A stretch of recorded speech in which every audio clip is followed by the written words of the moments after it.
I actually focused on learning to do nothing because I had done something for so many years, so much, that I thought this is an opportunity to be allowing and to not have to put everything together, not have to make things happen, and not be in control. And it took a good long time. The reason that we are having such a good time with you is because we want to put forth the idea that deliberately doing nothing is doing something.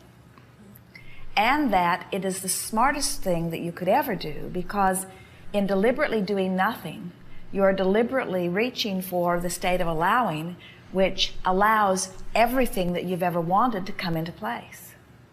When you realize that in everything that you've been living, you've been asking. And so Source, who adores you and hears you and understands you and is answering you, is responding in the steady, consistent way that it is, that when you decide finally, and usually you have to beat yourself up pretty good before you come to that place, but when you finally decide that you are going to afford yourself a block of time where you do not push yourself to do something that you do not want to do, or where you do not force yourself to do something when you would rather not do it, but instead you choose what feels best to you, then all kinds of things come into place. And we were also teasing with you a little bit because we know that when you make the decision to do nothing and you get into that place of allowing, that then all kinds of inspiration to do things comes forth, because it isn't about doing nothing, it's about feeling better about what you are doing. And I thought, well, you could just like decide you're not going to work and just keep sitting on the beach. And I didn't have the courage or the ability to do that. And so I went back to work. I had a terrible job and I had a mediocre job, and now I find myself in an excellent job that I'm grateful to have. But I really liked the independence. And so I had to come back and like sit on this hot stove. And so I thought, okay, I have all these tools, I know how to do it. I spent weeks getting to where I would, feel good. But I'm like back in a similar, not the same hole, but now I'm back at work doing somebody else's work. There is more joyful experience in the deliberate doing of something than in the indeliberate doing of something. And there is actually more joy in the deliberate doing of something than in the deliberate not doing of something. And what we mean by that is when you deliberately focus and energy flows through you and you feel in control of what you're doing, that is like the optimum experience, whether you are physically focused or not. You've sort of set yourself up for not liking working, and you're sort of continuing the story, and we were trying to sort of set you off from that a little bit as you speak, and a lot of people do, that work is not a good thing and that leisure time is. And what we like to say is that there are things that you can focus upon that feel good and things that you focus upon that don't feel good, and the environment in which you are doing it is sort of a non-issue. In other words, there are people in what anyone would call a work environment that are on fire with the joy of their work because they're focused with no resistance.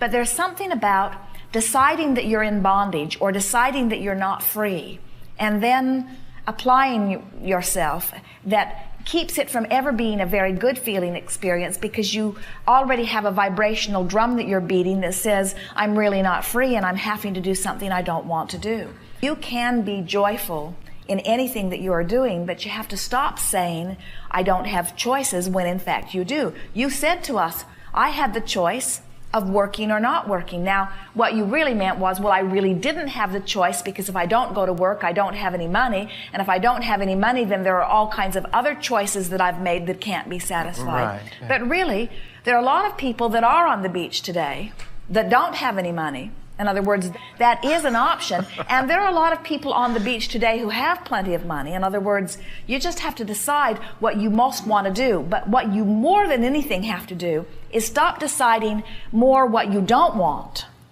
In other words, you have to start saying what you do want.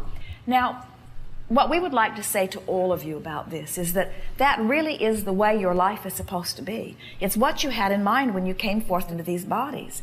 You knew that this was an environment that had the potential to surprise and delight you in endless ways.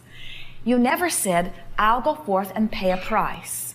And once I've paid a big enough price, I will allow myself a little bit of pleasure in return for the hardship. Because from your non-physical perspective, you understand that that is not the way it works. In other words, we would like all of you to assume the identity of one who is on an endless cruise, or one who is on an endless beach, or one who is on an endless path of beaches and cruises and interesting things and interesting people and interesting subjects and wonderful, adventurous, delicious, wonderful things to do. In other words, we would like you to adopt that as your identity. And it takes some living of the other to spike that desire enough that you begin to do that, but there is no reason for you to have less than one joyful moment after one joyful moment after one joyful moment. You do not have to dip back in to the unwanted. So what is in the vibrational makeup of you or of anyone that makes you think that? In other words, where do you pick up this I have to pay a price sort of thing? I have to work for many years before I get to retire, and then we see those in retirement in absolute boredom or a limp sort of feeling because they are accustomed to having energy drawn through them. So we can understand how lying on the beach or saying I have nothing to do would feel like a marked improvement over having to do something you don't want to do, especially for someone who does not seem to be appreciating the efforts that you are making. But we have to say to you, that if you can get focused in an attitude of non-resistance, that almost anything that you might choose to do would in the long run feel better than choosing nothing because you are a focusing mechanism. It's the hardest thing that physical friends hear from us. The most difficult thing that they hear from us is that you really do want to be an active participator in this life experience. You really do want to have reason to focus and reason to decide. You really do want hands-on creative control of your life experience.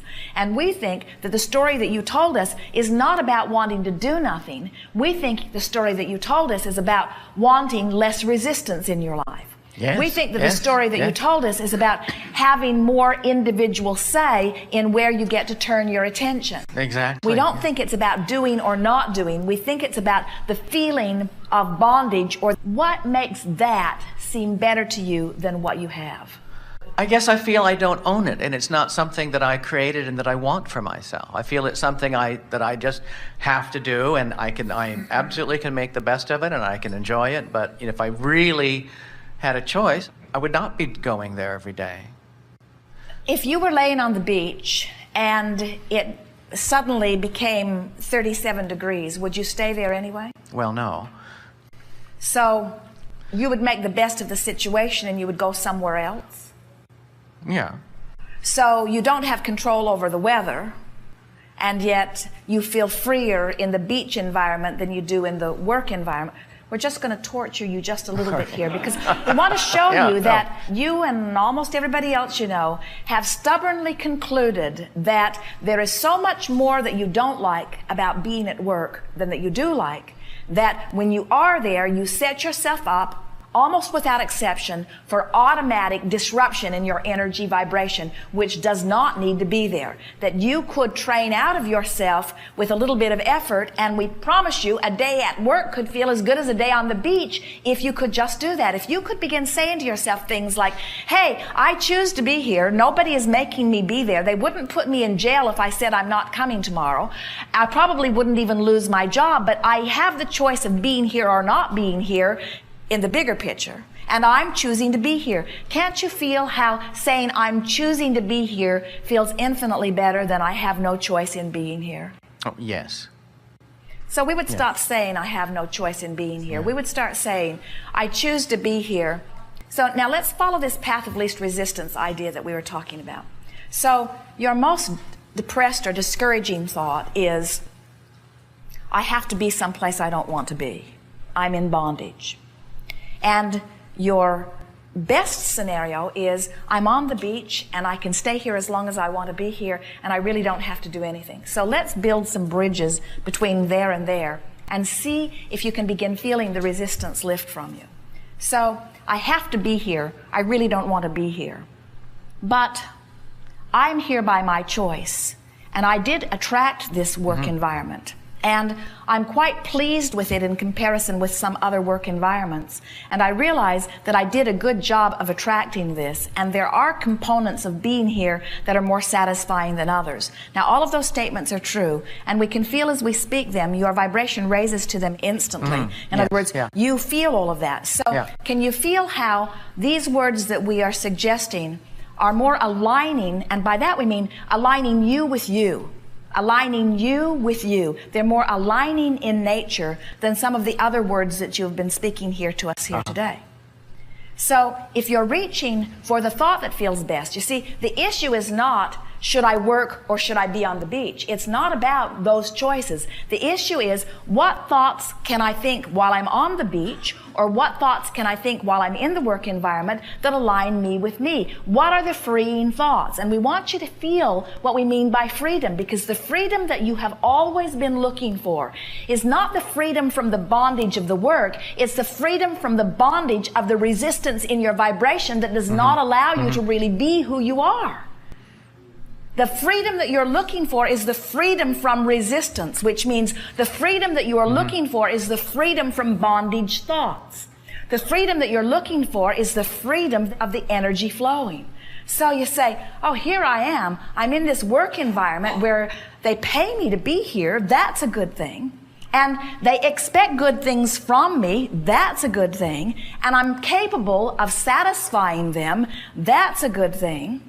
In other words, can you feel how aligning in nature those are? I mean, that is a theme through this whole experience that I've had, is saying, you know, what do you say? Are you going to be happy or not? And what do you require? Can you be happy in this moment or not? The reason that we have been so eager to have this discussion with you is because this discussion speaks to the heart of the greatest dilemma that our deliberate creative friends feel, or any human friend, whether they are deliberately creating or not. And that is,